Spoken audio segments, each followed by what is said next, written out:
ಕಲಿಕಾ ಪ್ರೋತ್ಸಾಹದ ಒಂದು ಕಾರ್ಯಕ್ರಮ ಮಾಡ್ತಾ ಇದ್ದೀವಿ. ಹೇಗೆ ಅನಿಸ್ತಿದೆ? ಯಾಕೆ ಮಾಡ್ಬೇಕು ಅನಿಸ್ತು? ಸರ್, ಈ ಒಂದು ಕಾರ್ಯಕ್ರಮ ನಮ್ಮ ಇಲಾಖೆಯ ಒಂದು ಕಾರ್ಯಕ್ರಮ ಸರ್. ಜನವರಿ ತಿಂಗಳಲ್ಲಿ ನಾವು ಕಲಿಕಾ ಹಬ್ಬವನ್ನ ಎಲ್ಲಾ ಕ್ಲಸ್ಟರ್ ಹಂತದಲ್ಲಿ ಮಾಡಬೇಕು ಅಂತ ಮಾರ್ಗದರ್ಶನ ನೀಡಿದ್ದಾರೆ.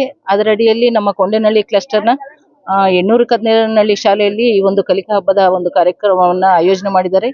ಈ ಒಂದು ಕಾರ್ಯಕ್ರಮದಲ್ಲಿ ಈ ಊರಿನ ಎಲ್ಲ ಗ್ರಾಮ ಪಂಚಾಯತಿಯಿಂದ ಹಿಡಿದು ಎಲ್ಲ ಪೋಷಕರು ಸಕ್ರಿಯವಾಗಿ ಭಾಗವಹಿಸಿ ಈ ಕಾರ್ಯಕ್ರಮವನ್ನ ವಿಜೃಂಭಣೆಯಿಂದ ಕಲಿಕಾ ಹಬ್ಬವನ್ನ ಯಶಸ್ವಿಗೊಳಿಸ್ಕೊಡ್ತಾ ಇರೋದು ನಿಜವಾಗ್ಲೂ ಇಲಾಖೆಯ ಒಬ್ಬ ಅಧಿಕಾರಿಯಾಗಿ ಸಂತೋಷ ಆಗ್ತಾ ಇದೆ. ಅಷ್ಟು ವಿಜೃಂಭಣೆಯಾಗಿ ಸಕ್ಸಸ್ ಮಾಡಿದ್ದಾರೆ. ಅತ್ಯುತ್ತಮವಾಗಿ ಕಾರ್ಯಕ್ರಮವನ್ನ ರೂಪ ವಹಿಸಿದ್ದಾರೆ, ಪ್ಲಾನ್ ಅನ್ನ ಮಾಡಿದ್ದಾರೆ. ಮತ್ತು ಎರಡನೇದಾಗಿ ಈ ಕಾರ್ಯಕ್ರಮದ ಉದ್ದೇಶ ಒಂದೇ ಸರ್. FLN ಕಾರ್ಯಕ್ರಮದ ಅಡಿಯಲ್ಲಿ ಈ ಕಾರ್ಯಕ್ರಮವನ್ನ ಮಾಡ್ತಾ ಇದ್ದಾರೆ. FNL ಅಂತಂದ್ರೆ ಏನಪ್ಪಾ ಅಂತಂದ್ರೆ ಶಾಲೆಗೆ ಬರುವಂತ ಎಲ್ಲ ಮಕ್ಕಳ ಕಲಿಕೆ ಆಗ್ಬೇಕು ಅನ್ನೋದು ಮುಖ್ಯ ಉದ್ದೇಶ ಸರ್.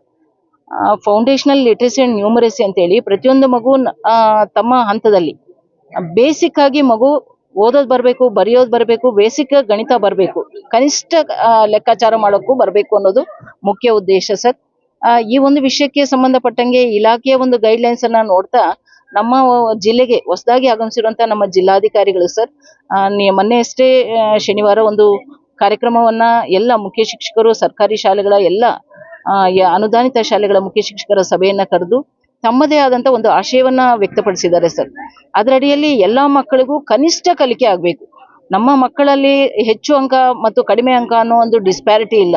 ಮಗು ಶಾಲೆಗೆ ಬಂದಿದೆ ಅಂತಂದ್ರೆ ಮಗು ಕನಿಷ್ಠ ಕಲಿಕೆಯನ್ನ ಕಲಿಬೇಕು, ತನ್ನದೇ ಆದಂತ ಒಂದು ಜೀವನವನ್ನ ರೂಪಿಸ್ಕೋಬೇಕು ಅನ್ನೋದು ಅವರ ದೊಡ್ಡ ಆಶಯ ಆಗಿದೆ ಸರ್. ಈ ಒಂದು ನಮ್ಮ ಜಿಲ್ಲೆಯಲ್ಲಿ ಈ ವರ್ಷ FLN ಅಡಿಯಲ್ಲಿ ಈ ಒಂದು ಕಾರ್ಯಕ್ರಮವನ್ನ ಅನುಷ್ಠಾನ ಮಾಡ್ತಾ ಇದ್ದಾರೆ ಸರ್. 3 ರೀತಿಯಂತ ಕಾರ್ಯಕ್ರಮವನ್ನ ಮಾಡ್ತಾ ಇದ್ದಾರೆ ಸರ್. ಒಂದು ಕ್ಷಮತೆ, ಜ್ಞಾನ ಬಲವರ್ಧನೆ ಮತ್ತು ಇನ್ನೊಂದು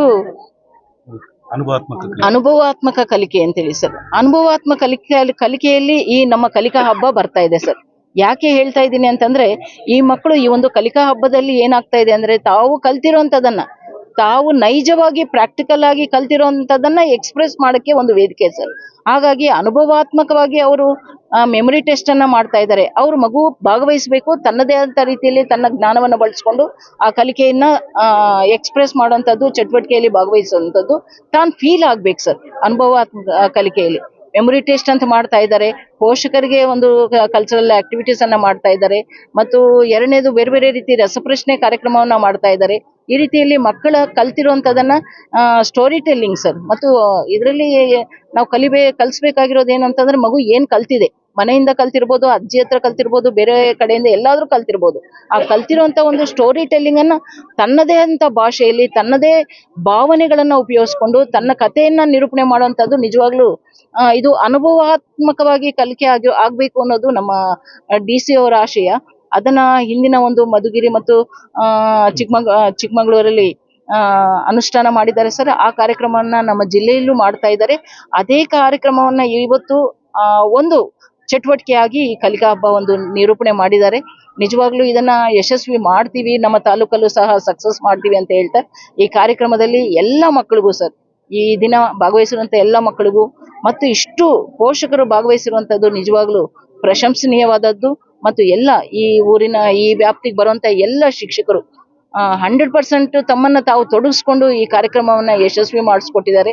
ಅವರೆಲ್ಲರಿಗೂ ಸಹ ನಾನು ಧನ್ಯವಾದಗಳನ್ನ ಅರ್ಪಿಸ್ತೇನೆ. ಮೇಡಮ್, ಸರ್ಕಾರಿ ಶಾಲೆಗಳಲ್ಲಿ ಶಿಕ್ಷಣದ ಮೌಲ್ಯ ಮತ್ತೆ ಕುಸಿಯೋದಕ್ಕೆ ಮತ್ತೆ ಅವರ ಒಂದು ಶಿಕ್ಷಣ ಗುಣಾತ್ಮಕ ಆಗೋದಕ್ಕೆ ಸರ್ಕಾರಿ ಶಾಲೆಯ ಶಿಕ್ಷಕರಿಗೆ ಅನೇಕ ಜವಾಬ್ದಾರಿಗಳು ಅನ್ನೋದು ಜಾಸ್ತಿ ಇದೆ. ಇದಕ್ಕೆ ಏನ್ ಹೇಳ್ತೀವಿ? ಇಲ್ಲ ಸರ್, ಜವಾಬ್ದಾರಿಗಳ ಅಡಿಯಲ್ಲಿ ಇಲಾಖೆಯ ಒಂದು ಉದ್ದೇಶ ಮಕ್ಕಳ ಕಲಿಕೆ ಆಗ್ಬೇಕು ಅನ್ನೋದಷ್ಟೇ. ಬೇರೆ ಬೇರೆ ಈ ಫಾರ್ ಎಕ್ಸಾಂಪಲ್ ಈಗಾಗಲೇ ನಮ್ಮ ಡಯಟ್ನ ಉಪನ್ಯಾಸಕರಾಗಿರುವಂತವ್ರು ಹೇಳ್ತಾ ಇದ್ರು ಮಕ್ಕಳ ದಾಖಲಾತಿ ಆಗ್ಬೇಕು. ಯಾಕೆ ಅಂತಂದ್ರೆ ಪ್ರತಿಯೊಂದು ಮಗುನು ತನ್ನ ಜೀವನದ ಒಂದು ಬದುಕನ್ನು ಕಟ್ಕೋಬೇಕಾಗಿದೆ. ಹಾಗಾಗಿ ಪ್ರತಿ ಮಗುನು ಶಾಲೆಯಿಂದ ಹೊರಗಡೆ ಉಳಿಬಾರ್ದು ಅನ್ನೋದು ಮುಖ್ಯ ಉದ್ದೇಶ.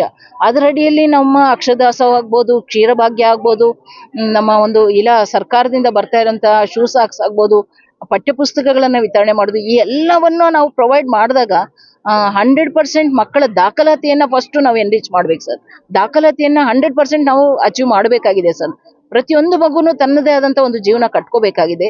ಅದೇ ರೀತಿಯಲ್ಲಿ ಅದು ಹಾಜರಾಗಬೇಕು ಅಂತಂದ್ರೆ ಈ ರೀತಿ ಎಲ್ಲ ಸೌಲಭ್ಯಗಳನ್ನ ಕೊಟ್ಟಾಗ, ಹಶುವಿನಿಂದ ಯಾವುದೋ ಒಂದು ಮಗು 4 ಮಕ್ಕಳು ಹೊರಗಡೆ ಉಳಿದ್ರು ಅಂತಂದ್ರೆ ತನ್ನ ಜೀವನವನ್ನ ಕಟ್ಕೊಳಕ್ಕಾಗಲ್ಲ ಸರ್. ಹಾಗಾಗಿ ತನ್ನ ಜೀವನವನ್ನ ಕಟ್ಕೊಳಕ್ ಬೇಕಾಗಿರುವಂತ ಎಲ್ಲ ಸೌಲಭ್ಯಗಳನ್ನ ನಮ್ಮ ಸರ್ಕಾರದಿಂದ ಮತ್ತು ಇಲಾಖೆ ಕಡೆಯಿಂದ ಮಾಡ್ತಾ ಇರುವಂತದ್ದು ಒಳ್ಳೆ ಕಾರ್ಯಕ್ರಮಗಳನ್ನ ಅನುಷ್ಠಾನ ಮಾಡ್ತಾ ಇದೆ ಅಂತ ಹೇಳ್ಬೋದು ಸರ್. Thank you.